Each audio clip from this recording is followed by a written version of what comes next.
Hello and welcome to episode 48 of the world's first Paul Weller fan podcast. I'm Dan Jennings, and 10 years ago I gave up my live stream and career as a radio presenter with one big regret: never getting to interview my hero, the legendary British musician Paul Weller. This podcast exists purely to solve that issue. Welcome to Desperately Seeking Paul. This week my guest is radio broadcaster and massive Weller fan Peter Gordon. Born in Guildford, PG has ruled the Surrey airwaves for over 25 years. We'll hear about growing up with the Jam, breaking into the big time as local boys, and we hear about interviews with Paul Weller on plenty of occasions too. So let's get into it. Hey, PG.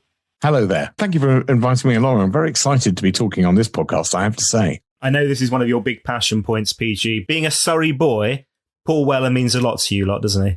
Very much so. I mean, I think, Woking is very proud to have had, the Jam and obviously Paul as part of that. There is a little sort of, I don't know whether or not I should call it a monument. It's a wooden sculpture in one of the newish developments in Woking, which is dedicated to the Jam. And Rick actually came along and opened it, and I was there to present for the occasion. I think there needs to be more, and there have been conversations in and around Woking. I think all three of them, having sort of spoken to them separately, all three of them would be pleased about that. I don't know where Paul would be about it, but I think certainly the others, and I think it probably needs to be a bit more than the sort of wooden logs that are. Oh yeah, so I was going to get into this later, but let's leap straight in. So this is a 7.7 ton tribute to the Jam, which is in Woking. It's this 3-pronged sculpture made of oak, officially opened by Rick Buckler, like you say, the Jam drummer. It was actually summer of 2012, that Olympic year. And I know a lot of fans turned up for the opening of it, but do you think it's enough? Listen, I think it was a nice gesture. It was a time where Woking was really beginning to get involved in developing forward. I mean, it's done huge amounts since, which many people around that area certainly know about. So I think the gesture was good. I think the reality of it possibly was a bit of a surprise. That's not always a bad thing in the art world, of course. I'm not sure what Rick thought of it. Was it the first time that he saw it then? Yeah. Yeah, it was. Yeah. And I think, I think more could be done. But I think the point is that actually I think more will be done. The development of the town continues afoot. And I think there's going to be more stuff that's going to come forward, as part of the legacy of having the Jam and Paul, of course, as flag bearers for Woking, really. Okay, PG, we need to take you back in time now to when it was that you first discovered the music of Mr. Paul Weller. And I'm assuming it's the Jam, but I'm not entirely sure when exactly. Yeah, it was the Jam, and it was huge. I mean, the impact was huge. I just sort of turned that corner around 11, 12 age, where I was really beginning to look properly at music. I'd always been a fan of music. I'd liked music. I grew up with music radio on the background. I had a very musical family. So that was already there. The springboard was there. And then I heard Start, which was just...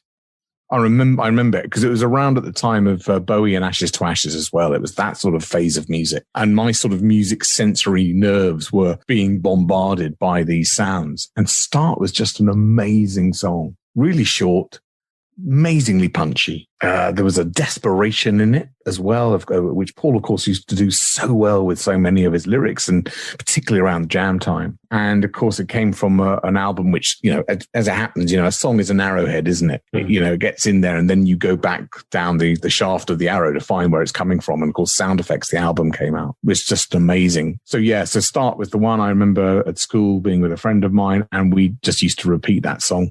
We just used to have it playing very loud, and just kept going with it and kept going until obviously Sound Effects then came out. And then actually we sort of did the same with the album. And then from there, obviously we had the gift to come after that with things like Town Called Malice and stuff. But then you start, as quite often you do when you discover music, you then go back. And, obviously you go back through Setting Suns and All Mod Cons and In the City and Modern World and all the rest of it. So, it was the Jam and it was Start. Absolutely clear. And I remember it as if it was yesterday. Yeah, I always think with this podcast, I think there's a lovely thing which could happen, which somebody could dig into this and never have heard a Paul Weller album, or they've discovered Fat Pop because it was number one. And they're like, oh, hold on, I like this. And then suddenly they've got to wade through, and I make that sound like that's an awful thing. Obviously it's not. But they've got to go through, they can go through all this incredible back catalogue of like, I'm trying to do the maths. What is it, like 35 albums or something ridiculous? That's an incredible thing, isn't it? Yes, you're right. And of course, that's the case with anyone that's got any sort of longevity, of course. Although, there aren't many now that are still working now that were, all the way back then. And of course, I think probably I'm going to put my neck out here and I'm going to say probably more than any other artist or band. It's not just a back catalogue, but it's a real journey of development, which is so different. You put something together and some, not all, but some just a smidgen of years apart. You have a little look at things like, In the City from that album, for example, and it really is only a handful of years later that you've got Style Council and Spindrifting or something like that. Hang on, it's the same guy. I think Paul might quite like this, although he probably wouldn't say it. There's a sort of Beatles thing around that. If you think about the Beatles material in such a short space of time, now looking back on it, there's something around that as well with certainly the way that Paul came through. There's only whatever it was, 14 years, pretty much between In the City and his first solo album. Not that long, really, these days. So yeah, you're right about that catalogue. Amazing discoveries to be made in that if you haven't listened yet. His ability to produce the amount of output that he's produced and with such variety. The difference between, say, Sonic Kicks and 22 Dreams, the difference between, on Sunset, my word. And these are all within reachable years just gone by, aren't they? No, I think it's extraordinary. And I think he continues. That's why he's so interesting still. And that's why he gets the interest, because he's been able to do it. I mean, I even love some of the stuff that he was putting up, some of the bits that he played from On Sunset, in his living room during lockdown, the first lockdown. He was just him and the acoustic. And I presume Hannah probably filming him. Just amazing. And they were great.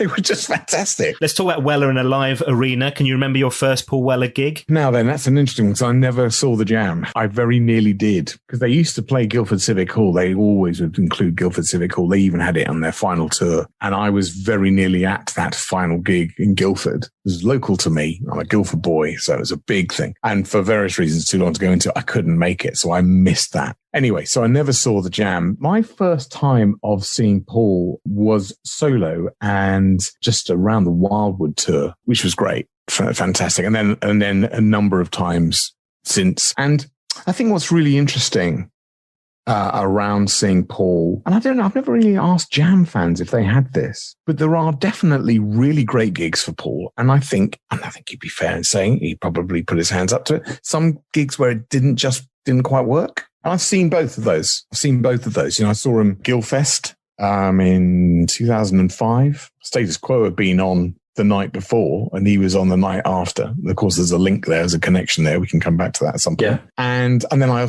remember seeing him at the Crawley Leisure Centre. It wasn't called the Crawley Leisure Centre by that point, something else in Crawley. I don't know. He wasn't himself that night, I don't think. And then I've seen him even more recently in Guildford at G Live. I don't think he enjoyed that gig. I'll be honest, I thought he was great. It was a fantastic gig, but I don't think he enjoyed it. And, I've also had opportunities to talk to him and interview him and even see him rehearse, actually. Oh, well, we have to dig into that in a second. One thing I should ask you, how did you feel when the Jam split? Yeah, it was a weird one, that, because so I got in during Sound Effects, then got into, obviously, a lot changed. And that was the thing. So much changed so quickly looking back on it, from, say, the release of Start in 1980 to then things like, in between times, and you had That's Entertainment. And then you had sort of Funeral Pyre and Absolute Beginners that bridged into The Gift. And then Town Called Malice came out with its bag and its sort of special sleeve and all of that. And then The Gift came out. Suddenly, the Trans Global Express tour came around. I think I think the split was announced in the September of 82. Paul got his hair cut really short, did the tour. Bitterest Pill came out. And before you know it, Beat Surrender with that wonderful EP that also had things like Stoned Out of My Mind on it and Move On Up. And it was done. It was and it was gone. And I definitely remember, clearly I was sad about it because I really loved the Jam stuff. And by that point, I'd gone back in time and already got all the back catalogue and everything, But I remember him talking about the fact he had something new coming up. So that was always a hook. And I've got to say, I love the Style Council. I know people have mixed opinions about it. But once again, I mean, the difference of material over a fairly short space of time, once again, the sort of, eclectic, slightly erratic nature of Café Bleu as an album, for example, and then Our Favorite Shop, which was a more sort of pop-based and album. But there was still, I thought, with his writing at that time, the cutting edge, there was politics involved. There was observation involved, of course, which he was so good at over those years. Particularly. So yeah, I was sad about the Jam, but I sort of got into the Style Council pretty quick. I liked the style, and that slight tongue-in-cheek feel. I got that. I understood it. I know a lot of people sort of misunderstood that a bit, but I got that. No one else was really doing it quite like that. And I think that was the point. And I love the fact that really they were sort of taking the mick out of, if you pardon the pun, they were taking the mick out of it took me a while to get that. a lot of people around them, which sort of also included themselves a bit as well. Yeah. I quite like that. I thought it was a really interesting, at a time during the 80s, I was 18 in 1986. So I was in that sort of last sort of bit of sort of teenage years when they were around doing that.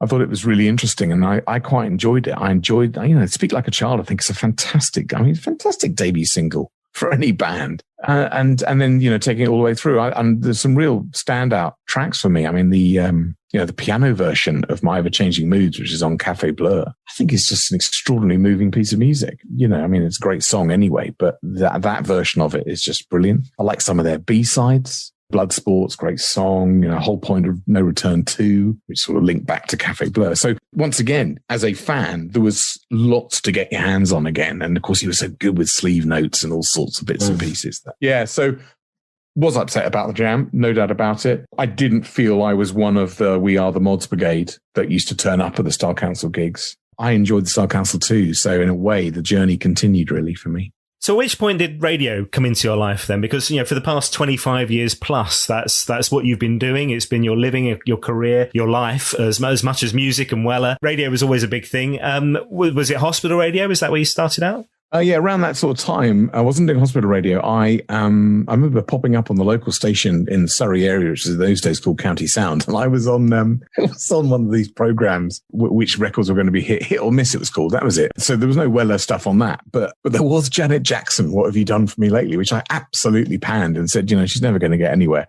So that worked out well. And then I went, and actually what happened then is I went to university to York, which has got and still has got a fantastic campus radio station, university station. So I had my own radio shows for 3 years or whatever, and which was just a fantastic practice ground anyway. But of course, a lot of my music it was fairly predictable. There was a number of Jam and Style Council tracks thrown in. I've also got a bit of a rock side, which was I sort of did allude to a bit earlier about Quo.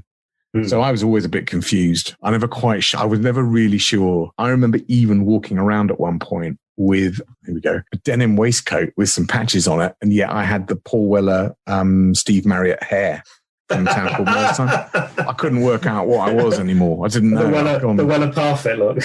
Well, yeah, it was, which is the connection actually. But, so those late years of the 80s was about, I went to York University to get a politics degree, which I just about did, but I spent most of my time in the radio station there, and that was just a fantastic grounding. I mean, that was really, really good to be able to rehearse for a number of years, really, I suppose, for what ended up being the real thing, although I didn't know I was going to at the time. Yeah, that reminds me, the other day I was listening through to some of my hospital radio cassettes, and every show I would start with that spiritual feeling, which was Style Council era, wasn't it? It was that last album, but was actually first released as a B-side on Into Tomorrow. And I used to use it as a music bed. So I would use it to talk over to introduce the show. And, I thought at that point, like, if you had a piece of music, you had to use the whole piece of music. So my intros to the show would always be like 7-8 minutes, which is the length of that tune, I think, if I remember rightly. And I just waffle on for ages talking about what was coming up on the show today with that banging away in the background. It's possibly someone enjoyed it. It might have been you, but, My nan loved it at the time, bless her. I always used to think when you listen back to when you're younger and you've done this sort of stuff, you've done radio stuff and bits and pieces, I always used to speak so quickly and my voice was so much higher. You think, that's actually me. I sound like a cartoon character. Maybe I still do now. But. Yeah. So 25 years then at Eagle Radio. And within that, there were lots of meetings and conversations and interviews with Paul Weller. And I'm going to pick you up on something in a sec, PG, because I was working there at the time. So I need to chat with you about something specifically. But talk to me about that. How did that first come about? To be honest with you, Dan, I'd been doing breakfast radio in one form or another from around 1990, where I first got involved in the radio back in Surrey as a journalist, really. So I was doing news and sport journalism, and then sort of ended up presenting sports programs, and then ended up being invited to help launch a station in Berkshire called Star FM, where I went in as the breakfast newsreader, and then actually ended up presenting breakfast on my own for that period of time. From there, I then went back to Guildford, to the Surrey area, and was asked to help launch what was then Eagle, or was called 96.4 The Eagle in those days, when in recent years was Eagle Radio. And I was just asked to present breakfast and get involved in the sort of management of it. And that started in 96 and didn't stop until September 20. And it wasn't just the breakfast show, I was very much involved in the running of the station, the understanding of the station within the community, how it could help, what it could do, how it could better people's lives if it possibly could. It was more than just sort of, doing radio. There was something else involved, which is why I think it lasted as long as it did. And I have to say, there's not much better stuff than you can do than be broadcasting, in an area where you were born, where you grew up, where you sort of know pretty much each nook and cranny. No one can challenge you on that in terms of he does know what he's talking about. I may not like what he says or may not like the way he is or whatever, but actually, to be honest, he does sort of know. I think that's a massive privilege and just really, really enjoyed it. And there must have been at some point, you're on the biggest radio station in Surrey. Paul Weller's from Surrey. He's got a studio in Surrey. There must have been a point, and this links into the podcast in a way where the entire existence of this podcast is here so that I can have a chat with Paul Weller.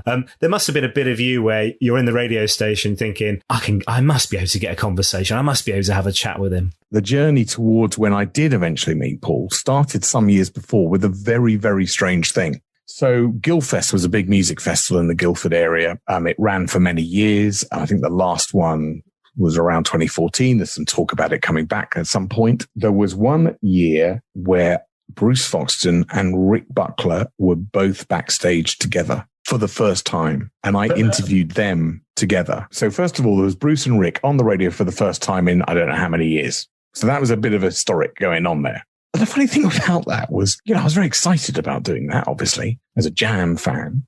But I sort of remember thinking, maybe I should have made a bit more of that. I don't know. Maybe I should have sent that to the national press. I didn't. Anyway, all that sort of thing. Then what happened a few years later is because Rick and Bruce were both doing separate things. But then at the University of Surrey in Guildford, I was there on the night where they first gigged together. Bruce and Rick, for the first time since whenever. So this was all going very well. I got to know Rick and Bruce a little bit as well, which was nice, et cetera, et cetera. And then in the end, they sort of drifted and things, as because you've already had him on your podcast series, Russell Hastings teamed up with Bruce to continue from the Jam and all the rest of it. But before all of that, if you remember, there was a time when there was a big sort of like tribute album, Fire and Skill, was it called? Tribute album to the Jam, which people like Oasis did Carnation on it and things like that. That's right, yeah. Now, I, at that time, had got Rick's autograph on there. I'd got Bruce's autograph on there, and I kept it with me until such time as I finally met Paul. And when I did do that, by the way, I got all three of them and signed it post the Jam years. So there's the thing. All of that happened. And then the opportunity, and this happens as you pointed towards earlier, this happens, when promos going on and stuff, you can interview people. My first interview with Paul was I went up to a studios in London. And I think it was certainly pre the As Is Now album. So we had a little chat in the studio. It was at a time when the Guildford Civic Hall was still closed. There'd been no development. It'd been closed for a number of years because he asked me about it. He said, what's going on down there? And I said, well, blah, blah, blah. And he said, well, listen, when it eventually opens, I'll come down and play it. And as I'd already mentioned, he made good on that down the years. It took a while for that to reopen. So that was my first one. The real classic day was I think they were rehearsing for the As Is Now tour. I got the call saying, do you want to interview Paul? Absolutely. Well, can you come up to, and I think it was Maida Vale, and they were rehearsing. So I arrived, with my little tape machine and all the rest of it. And I was greeted by whoever it was. Do you want to have just a watch of them rehearsing? I went and sat in the corner for half an hour and watched, him and Craddock and the rest of them at that stage. Amazing. Unbelievable. I do remember at that point sitting there going, well, that's just mad.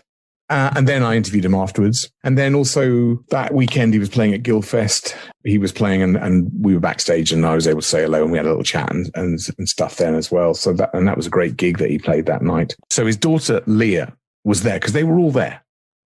Family were there and all the rest of it. He was about to go on. I think he was going on later that afternoon. And I can't remember what age she was then, but, she was of a younger age, teenage sort of fan type sort of feel about her. And I can't remember who the act was, but there was sort of like, I think, a boy bandy type act that had been on early in the afternoon. And I remember Paul. So I was sitting at a table somewhere and I was sort of watching Paul. And, adoringly. And he went up to the guy, whoever, I can't remember his name, went up to the guy and said, look, I'm really sorry to interrupt. This is great. Sorry to interrupt. My daughter Leah's a bit of a fan. Would you mind signing something for her? I just thought, that's fantastic, isn't it? I love that. Paul Weller is the sort of, the dad trying to get an autograph for his daughter. And why not? I mean, in the end, everyone's human. But I just thought that was a lovely little, observation that I had and the privilege to see that. Got to see him and meet him a few times over those sort of radio years, which was just brilliant. And I thoroughly enjoyed it. And I don't know if you remember this, Pete. We actually went to a Paul Weller gig together. It was a Teenage Cancer Trust gig. So Royal Albert Hall. You drove. It was. Did I drive? Yeah. You definitely did because you had that black sports car that was so low to the ground you could barely get out of it. That's nice. I think I could barely get out of it, barely get in it. It was in the days where you could park fairly close to the Albert Hall, I think, and you could sort of get away with it for a while, if I remember rightly. So this would have been around the time of 22 Dreams. And I remember whilst I was working for Eagle Radio, we did some street team activity at Sainsbury's in Cobham. And suddenly this big white transit van pulls up and Weller gets out to go and do his shopping, gets a basket, does his food shopping or whatever. And I told this story before on the podcast. My colleague managed to get him over to the van. We gave him some chocolate on behalf of Nectar and Sainsbury's. And all I could think of to say at the time was big fan, big fan. So that was the meeting. You and I then went to this gig and it was a brilliant gig. I remember around that time because it was the first time I ever heard him do Why Walk When You Can Run from 22 Dreams, which I love. It's a brilliant, brilliant song. It might have even been the album, might not have even been out. I'm trying to remember. But I remember that being the premiere of that song, which was great. And then I have to pick you up on something, PG. So a few weeks later, the opportunity comes up and you are able to meet Paul Weller for an interview about the album 22 Dreams. And you take along another presenter, a guy called Darren Bloody Scott. Actually, his middle name is not Bloody. Darren Scott, you take along. Oh, sorry. Did I? Do you know, that's right. I have actually, you're right. I saw him then as well, didn't I? Yeah, we did. Maybe I've done a few more interviews with him than I realised, actually. But sorry about that, Dan. I do apologise. Well, there's always a next time. It was a good gig, that was a good gig, though, wasn't it? That was a good gig. I was really pleased because there was a number of years in the early days of the solo that he wouldn't play a lot of back catalogue stuff. And I understand why that was. I understand that, Paul's a lot of the time always been about breaking new ground. And the nostalgia thing, certainly for a period of time, was not the big thing for him. But I do remember when he did start going back through, and in fact, the Days of Speed live album came out of that, you may remember. Yeah. In the end, for any artist, they've got to be comfortable about what they're doing. And I think he'd obviously become just reinvigorated by some of the stuff where he'd been, as well as where he was going, and wanted to reflect that. And I thought, and even now, I think there's some really interesting live songs that he's chosen. I mean, Malice has become a sort of slightly more swing feel about Town Called Malice, you've probably noticed in recent years. But even then, you've got things like Man the Corner Shop, popped up fairly recently on the tours. And I think there's some really well chosen songs of the back catalogue that now complement, which is probably why he's done it, obviously, but complement a lot of where he's got to as a songwriter now. And I think they fit together really well. Perhaps there was a time when that wasn't the case, which is probably why he separated the two out mostly. But I remember the version of In the Crowd the jam song at the Guildfest gig, which I think was probably my most favorite live performance song of his that I've seen, because that was just huge. And I just thought, God, yeah, it still really works. Because what was that? 2005? So, that's a good old time. After that song was around. Yeah. And I think it's really good. So that was one of the things I was going to mention was I just thought that was such a good, Sting did a similar sort of thing.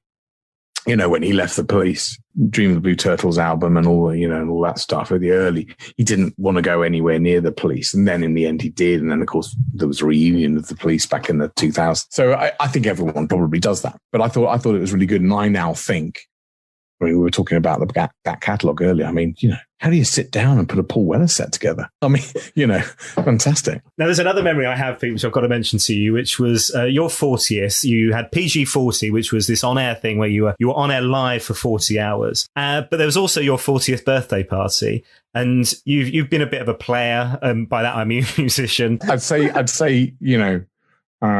musician comes a long way below a number of other things. On the tombstone, it'll be inverted commas, he tried. No, you have. You've played the main stage at Guildfest with your band, to be fair. And I remember your 40th, I remember you playing Town Called Malice. And I remember Bruce Foxton being there. Yeah, he was there. He was there. Came to my wedding as well. He was at my wedding as well. And how does it feel then, playing those songs and Bruce Foxton's in the crowd?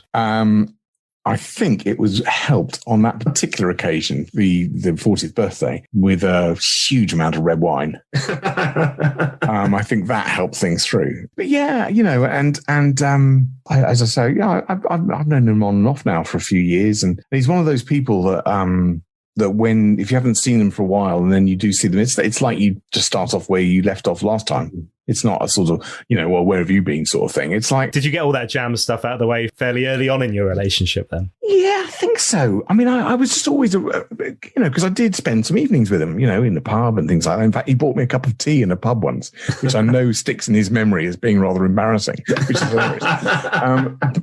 So he always reminds me of that. And that was years ago now. I'm talking, I don't know, maybe 16, 17 years ago that was. He still goes on about it. I think when you're in a situation where you're not interviewing someone, so, I've not had an opportunity, for example, to sit in a pub with Paul and just be there for a couple of hours. I think with Bruce, I was just very aware that I didn't want to go, God, was the bass line from Start taken from the Beatles' Taxman, except all that sort of stuff. It just comes out in conversation. So I think I've always been aware that he probably doesn't want to be pummeled with that sort of stuff. But you just, over a period of time, if you have that luck to be able to, you just sort of things come out.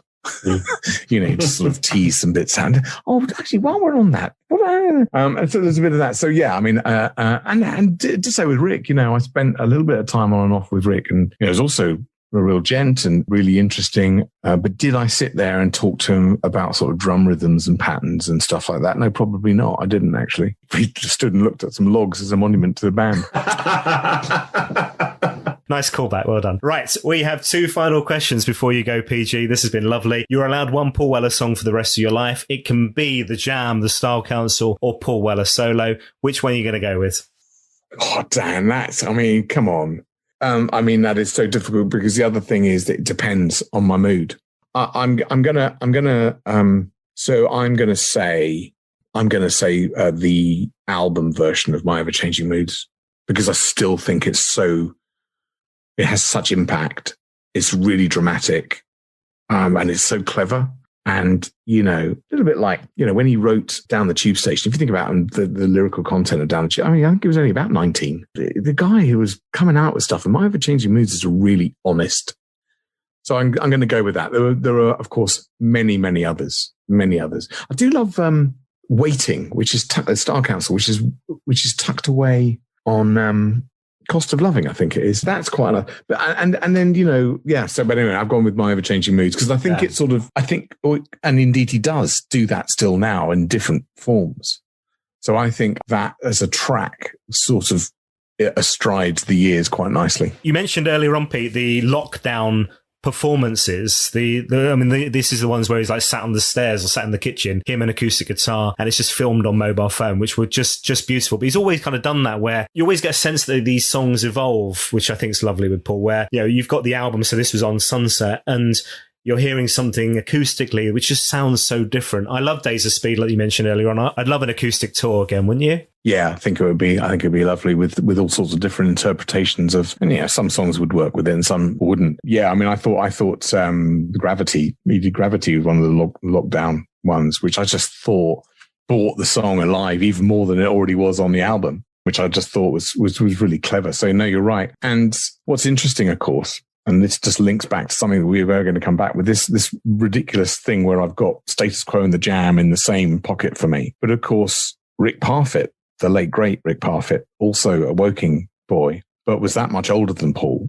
And of course, lent The Jam an amplifier because they were all from the same area. They never got it back, apparently. Paul, really? Paul continually apologizes for it, actually, and still does, I think. And I like that. And of course, what was great was that, just going back to that Guildfest gig, Quo had been on the day before. Weller was on the day. I didn't know what to do with myself. I was in all sorts of, it was just a weekend. I don't think I ever slept, actually, over that whole weekend. It was just so exciting. But I think that's the point, because, of course, Quo had to do a similar thing with their acoustic stuff. I mean, it's slightly different, I know. But, they had to look at some different ways of doing things. Partially that was to do with them getting older, actually. But, and then sadly they lost Rick anyway. I think Paul looking acoustically, particularly off the back of some of that stuff that you're referring to, with that sort of clarity. What was amazing, Dan, about those recordings that he did was how good they sounded on what effectively was the phone, wasn't it? It wasn't literally just.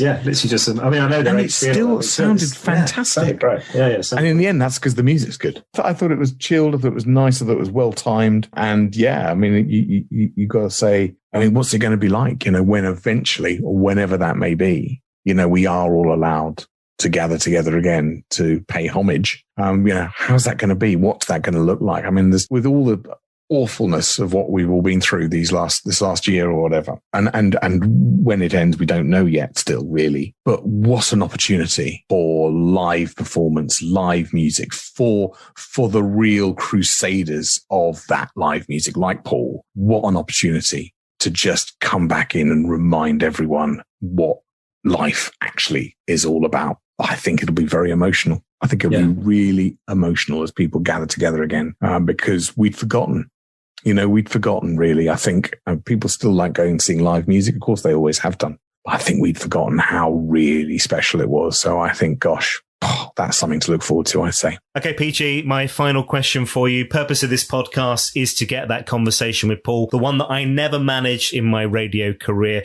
If it happens, hey, when it happens, and I know it's happened for you, whether it's just you or with Darren Bloody Scott. If it happens, what should I ask him? I don't think I ever really properly have discussed with him what is clearly still a very important aspect of his life, which is, which effectively is his Surrey upbringing, and not necessarily just Woking.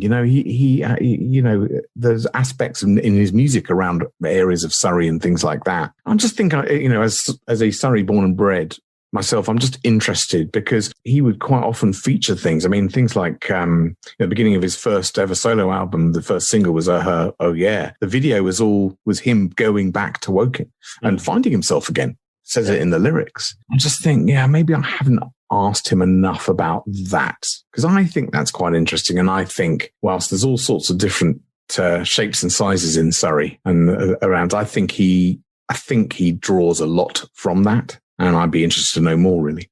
Yeah, you're right, because that connection's still there. It's still really strong with not just obviously Black Barn, the studio in Ripley, but Anne Weller, his mum, still in the area as well. Lots of friends, family. Yeah, he's not run away from it, has he? And I think there's no reason why he should, by the way. But interesting. So I'd like to know more about how much of the soul is in the Surrey boy, really. PG, this has been lovely. Thank you so much for your time. I really appreciate it. Dan, thank you very much for inviting me on. My thanks once again to PG, Peter Gordon. A real delight to catch up with him again after all these years. Next up on the podcast, I can't quite believe this either, I'm joined by the wonderful singer-songwriter Catherine Williams. Not only is she a big Weller fan, but Paul has also called out a love of her music on many other occasions too.